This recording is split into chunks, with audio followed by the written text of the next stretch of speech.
У Віцебскай вобласці інвестарам прапануюць 88 вытворчых пляцовак для стварэння новых і пашырэння існуючых прадпрыемстваў. Найбольшая колькасць у Пастаўскім і Верхнядзвінскім раёнах. Спіс сфарміраваў камітэт дзяржмаёмасці аблвыканкама. Самы буйны аб'ект нерухомасці, які не выкарыстоўваецца, былы цагляны завод у Расонскім раёне. Гэта звыш 2 дзясяткаў будынкаў агульнай плошчай каля 26 тысяч квадратных метраў.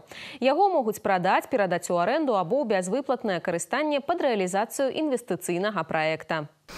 Также комитетом определен перечень из 131 объекта недвижимости, которые могут быть предложены инвесторам безвозмездно для реализации инвестиционных проектов или же проданы на аукционе с установлением начальной цены, равной одной базовой величине.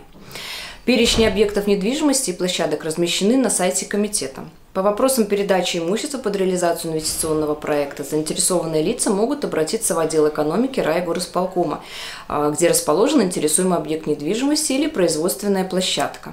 Одним из наиболее интересных объектов Витебской области, который уже передан для реализации инвестиционного проекта, является бывший усадебный дом помещика Станислава Глазко, расположенный на живописном берегу озера в Расонах.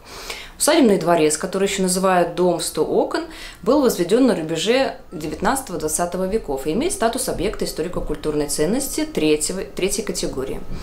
На базе дворца инвестор планирует создать гостиницу эконом-класса, рядом будет открыто мини-кафе, планируется обустроить береговую территорию, на которой будет находиться площадка для бракосочетания. Сядзібны дом быў перададзены пад інвестпраект у студзені 2024 года. У выпадку паспяховай рэалізацыі задуманага гэта будзе яркі прыклад захавання аб'ектаў гісторыка-культурнай спадчыны Віцебскай вобласці і прыцягнення інвестыцый.